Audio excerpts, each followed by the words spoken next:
Olá pessoal, aqui quem fala é Michele Camargo. Estamos começando mais uma aula da nossa série de termodinâmica fácil e descomplicada, desmistificando a termodinâmica. Essa é a aula 18, onde nós estaremos apresentando o ciclo de Rankine. Bom, ciclo ideal de Rankine. Do ciclo de Carnot, que nós falamos na última aula, é difícil de se colocar em prática, né? Por quê? Porque como eu tenho justamente nessa região aí marcada com o oval aí de 2 a 3, eu tenho a mistura líquido mais vapor, no caso, vapor da água e água líquida. E eu preciso, depois do ponto 3 para o ponto 4, eu preciso aumentar a pressão aí do meu sistema para que ele consiga passar posteriormente é, pela turbina e aí gerar, né, o trabalho desejado. Bom, e aí o que acontece, né? Acontece que você, numa mesma máquina, você conseguir elevar a pressão de líquido mais vapor é complicado, né? Então, ou você trabalha com vapor no gás, ou você trabalha com líquido. Então, no caso, qual é o ciclo de Rankine? Nada mais é do que o ciclo de Carnot, mas deslocando aí o ponto 3 para a curva de líquido saturado. Lembrando que líquido saturado é aquele ponto que eu tenho só líquido, mas basta eu colocar um pouquinho de energia e eu começo a ter a formação de vapor. Aí nessa situação, o que acontece? De 3 para 4, aí eu utilizo somente uma bomba. Então, se eu vou utilizar um gás ou vapor, eu trabalho então com um compressor. Se eu vou trabalhar com líquido, aí eu utilizo uma bomba. E os equipamentos, o compressor, seja ele centrífugo, radial, de pistão, tem características bastante distintas quando comparada com o equipamento que trabalha com um líquido, no caso de uma bomba, que pode ser também uma bomba axial, uma bomba de pistão, uma bomba centrífuga. Então, cada tipo de equipamento desse ele tem elementos distintos e requer características distintas para que ele funcione adequadamente. Então, se você pegar um compressor e colocar líquido nele, ele vai tentar comprimir e aí você vai ter problemas na máquina chamado golpe hidráulico e vai destruir a máquina literalmente. Então você não consegue trabalhar dessa forma. Por isso a necessidade de trabalhar com o ciclo de Rankine, que também é um ciclo ideal de Rankine, não é o ciclo real o ciclo ideal, não é o ciclo real, mas ele já está mais próximo, digamos assim, da realidade. Então eu já saio então dessa situação ideal do Carnot, que como a gente falou na última aula, serve para nos dar parâmetro. Então a partir do ciclo de Carnot ele seria a máquina térmica mais eficiente. A partir dali o real é pior do que Carnot. Então por isso você então trabalhar com o ciclo de Carnot e agora a gente vai particularizar para o ciclo de Rankine. Então, nessa região de 3 para 4 é justamente a posição onde eu vou estar passando pela bomba e aí eu vou estar elevando a pressão do meu sistema, só que trabalhando apenas com líquido. E de 4 para 1 é onde eu tenho a conversão, portanto, depois, né, com uma pressão já elevada, de líquido para vapor lá na caldeira. Bom, continuando, qual que seriam as diferenças, né, do ciclo então de Carnot comparado com o ciclo de Rankine? Bom, o que eu tenho? Aí já está, né, a gente acabou de mostrar na tela anterior, mas aí eu tenho os dois ciclos lado a lado, o de Carnot e o de Rankine, e mostrando justamente a particularidade. Mas o que vai mudar, na verdade, é os tipos de processo que eu tenho neles. Então, o ciclo de Carnot ele vai ter dois processos isoentrópicos, que são esses processos marcado aí, assinalado de verde, né, que nesse oval verdinho. Então, o processo de 3 a 4 e o processo de 1 até 2 são processos isoentrópicos. O que é processo isentrópico? Processo com a mesma entropia. Então, a entropia de 1 é igual à entropia de 2, a entropia de 3 é igual à entropia de 4. Por isso, eu tenho uma linha vertical nesse gráfico, temperatura versus entropia. Já o ciclo de Rankine, ele vai ter o quê? Ele vai ter dois processos adiabáticos. O que são processos adiabáticos? são aqueles processos aonde eu não tenho troca de calor.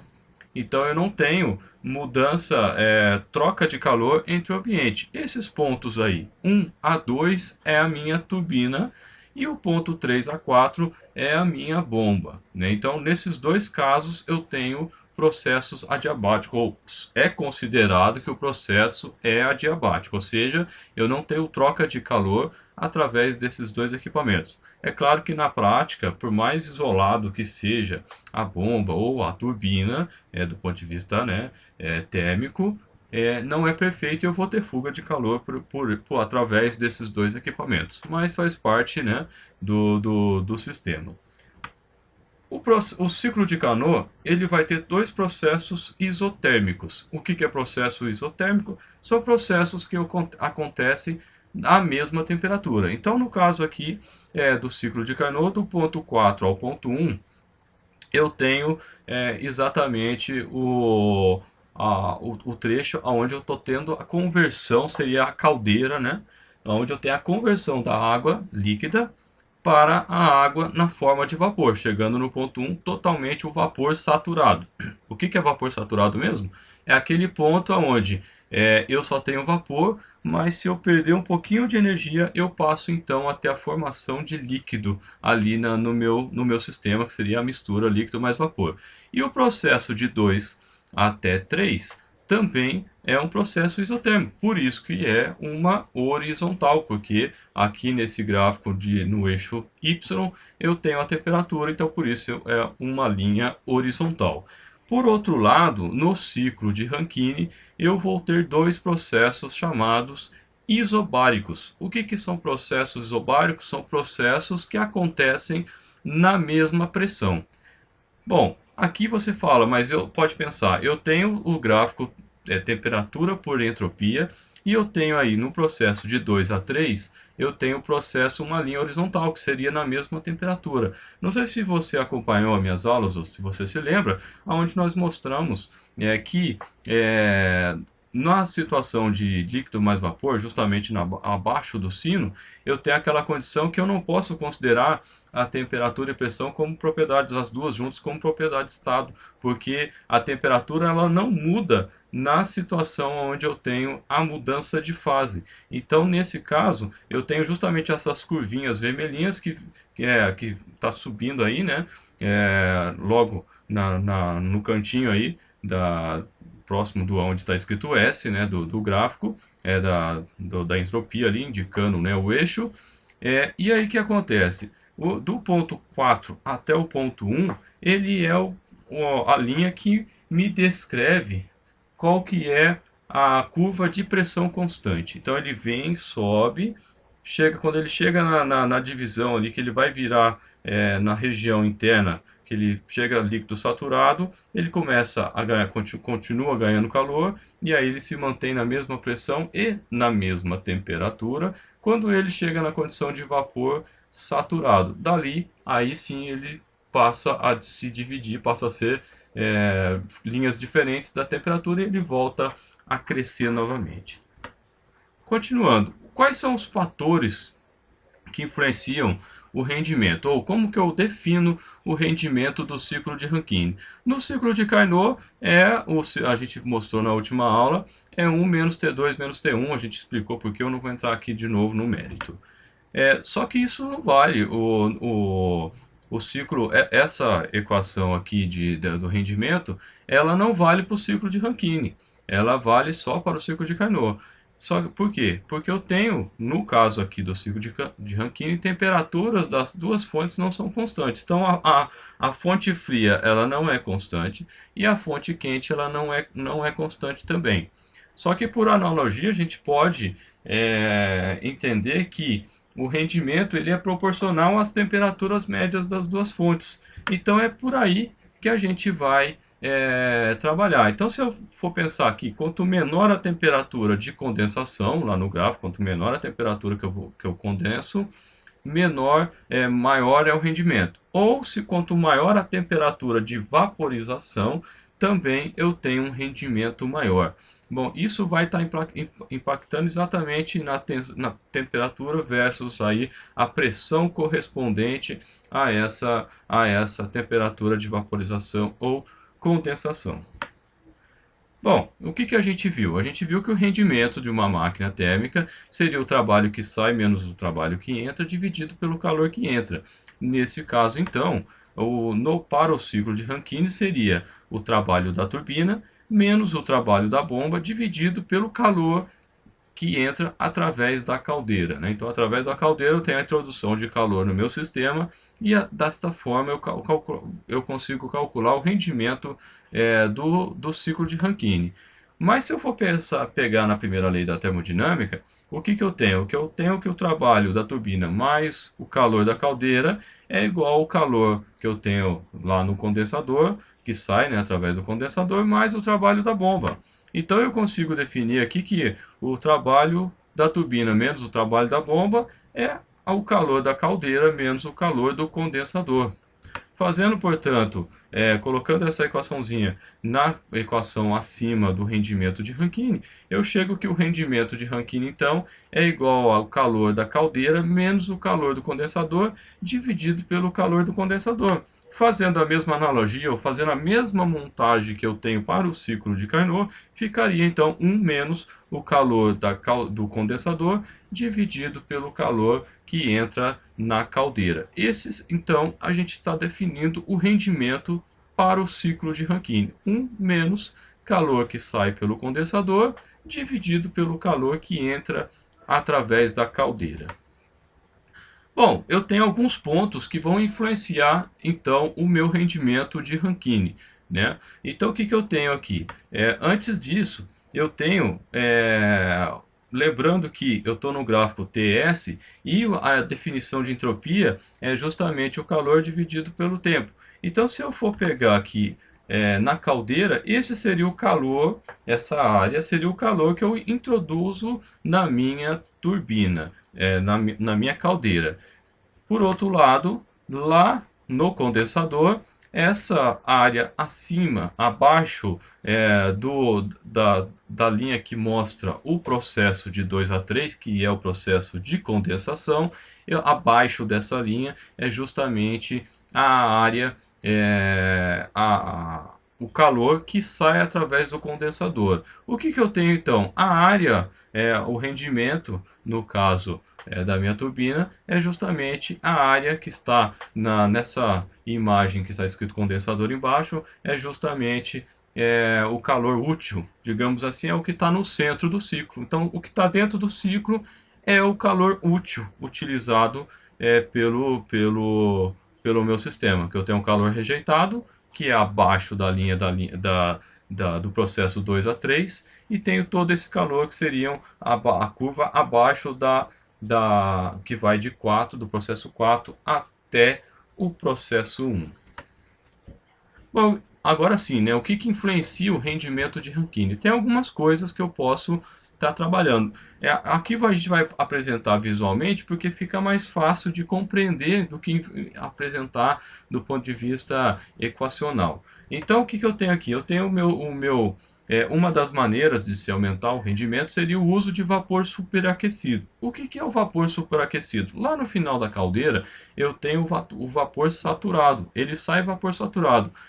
Após isso, eu tenho um outro trocador de calor, aonde eu consigo adicionar mais calor nele. Aí sim, esse vapor, que é chamado vapor seco, sem água, sem nenhuma formação de água, né, vapor somente, por isso que é chamado vapor seco, com um pouco mais de calor, introduzindo mais calor, aí eu saio do ponto de saturação, de vapor saturado, para uma condição maior, aonde o vapor é totalmente seco, né? Essa já é a condição mais próxima. Aí sim eu chego no ponto 1, aonde eu vou já com vapor superaquecido, e vou passar pela turbina e o ciclo continua. Então, se eu fosse observar isso no gráfico, aqui seria justamente o diagrama comum, quando eu tenho nessa condição essa área que seria justamente a área, o calor que eu introduzo no meu sistema. Se eu passar E a área aqui vermelha é justamente a área que eu vou, o calor que eu vou rejeitar no condensador. Se eu fizer na mesma linha de pressão, seguindo a linha de pressão e chegando no outro patamar, injetando mais calor, então a pressão continua a mesma, mas a minha temperatura sobe, porque eu já saí, já transformei todo o vapor, toda a água em vapor, aí eu passo a ter essa área adicional em azul escuro. Então fica claro que o meu calor injetado no meu sistema vai ser maior. Quanto mais calor eu injeto na caldeira, maior vai ser o meu aproveitamento na turbina. Da mesma forma, eu tenho aí um calor adicional a ser rejeitado no condensador. Mas só de comparar a área azul escuro com a área em vermelho, dá para ver que eu vou ter muito mais é, energia sendo introduzida no meu sistema na forma de calor do que eu tenho que rejeitar. Consequentemente, se eu tenho mais calor entrando, eu passo a ter então, comparativamente com o calor que eu tenho que rejeitar, eu passo a ter um rendimento maior. Continuando então, eu posso trabalhar também pensando na elevação da pressão. De que maneira? Trabalhando com uma bomba que gere uma pressão maior do que uma bomba, que uma outra bomba, né? Então a altura manométrica da bomba seria maior do que num caso anterior. Então aqui, só que isso está limitado à resistência dos equipamentos, né? Então eu tenho a resistência mecânica do tubo, ele pode estourar se eu aumentar muito a pressão, então eu estou limitado aí em termos de resistência dos materiais, tanto resistência mecânica quanto a altas temperaturas. Em altas temperaturas, a maioria dos materiais costumam perder um pouco da sua resistência quando ele está em temperatura ambiente, por exemplo.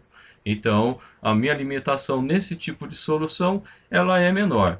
Mas aí, o que pode acontecer nessa situação? Eu aumentando a pressão, eu vou colocar o gráfico aqui, eu vou ter uma formação maior de água dentro da turbina. Isso é prejudicial, como eu comentei agora há pouco.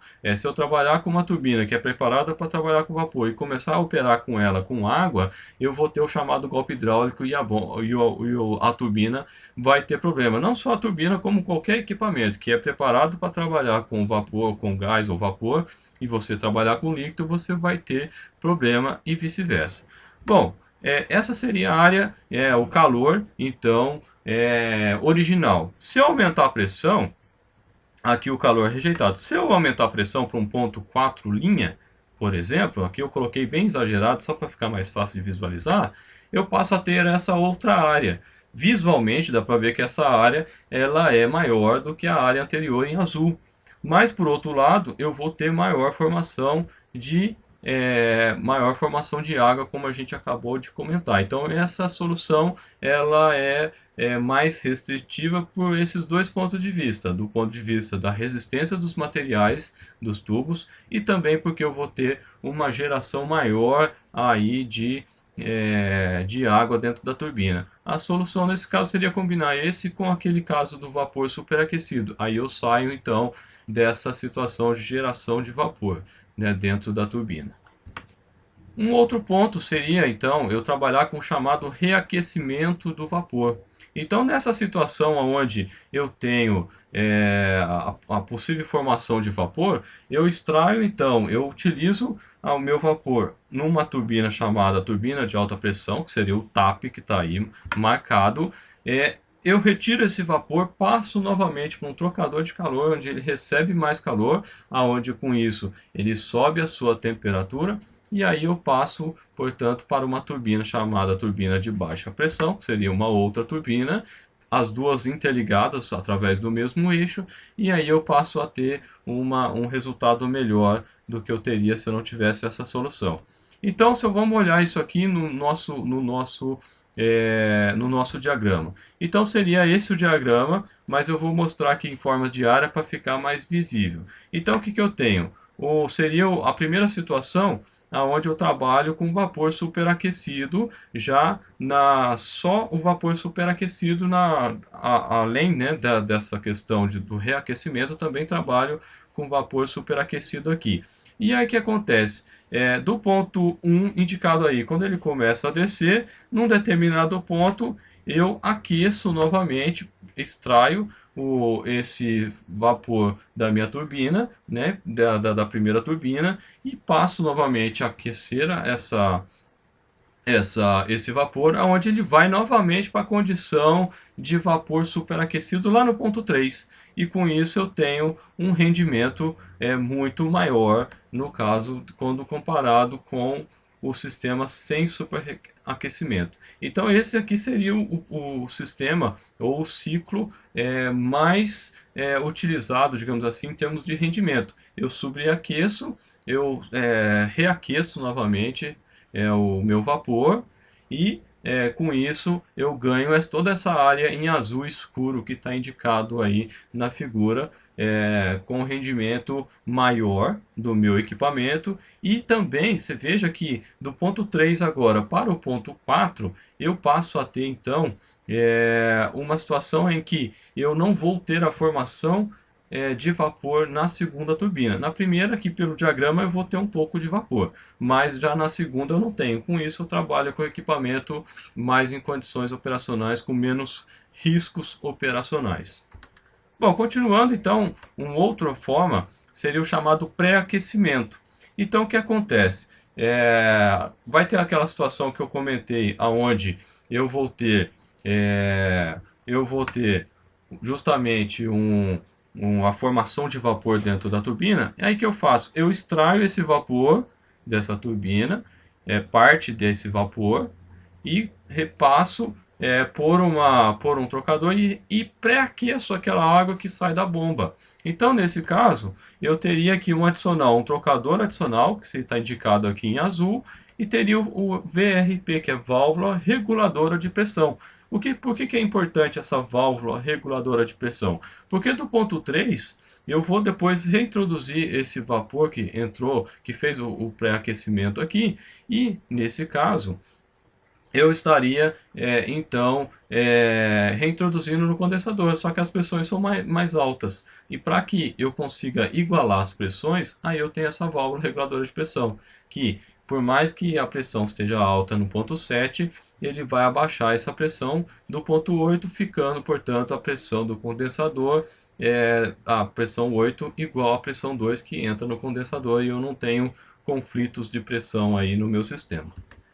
Bom, vendo isso no diagrama, né? Então o que eu tenho? Eu tenho aqui, esse diagrama eu vou fazer aqui pintadinho de novo para ficar mais fácil de compreender também. Então, começando lá no ponto 1, eu faria então o meu ponto 1 ao ponto 2, onde eu estou passando pela minha turbina, que seriam as setas em verde aí. Num determinado ponto eu extraio parte desse produto, da mistura vapor mais água, e passo pelo pré-aquecimento, onde eu tenho o ponto 7, que seria justamente o vapor saturado, o líquido saturado ali no ponto 7. Por outro lado, no outro caminho ali, o restante que sai da turbina vai passar pelo condensador. E nesse caso, então, do condensador, eu passo, seria a seta em roxo.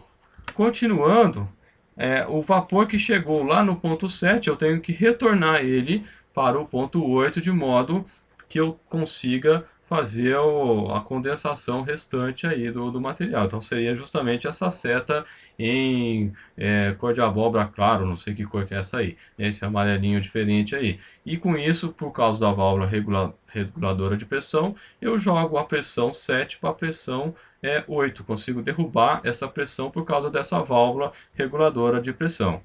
Bom, por outro lado, saindo ali do condensador, eu tenho passando pela bomba, que é justamente essa seta em azul aí que eu acabei de indicar. Aí sim eu vou passando pelo pré-aquecimento, mas pelo outro caminho, eu vou do ponto 4 para o ponto 5. Então eu elevo um pouco a temperatura do meu fluido. Com isso eu ganho na quantidade de calor que eu tenho que injetar ali na caldeira para conseguir fazer o ciclo.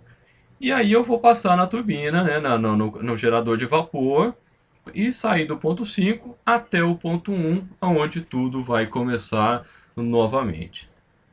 Bom, pessoal, chegamos ao fim da nossa aula. Estamos usando o livro do Gilberto Ieno, do Luiz Negro. Espero que você tenha gostado. Se gostar, dê um joinha, compartilha. Se quiser, se inscreva no canal. Se quiser receber mensagens aí, novidades via WhatsApp, manda o seu número aí no 984827250. Facebook, a gente tem um grupo e tem a página, o endereço do YouTube, por e-mail, engenhariacompanhia2016@gmail.com, e lá no Twitter a gente está divulgando um pouquinho aí da nossa experiência, né? Só aqui bem rapidamente, lá no LinkedIn, se tiver curiosidade, é só entrar lá também, sem problema nenhum. E é isso aí, pessoal. Agradeço pela atenção, um abraço e até a próxima.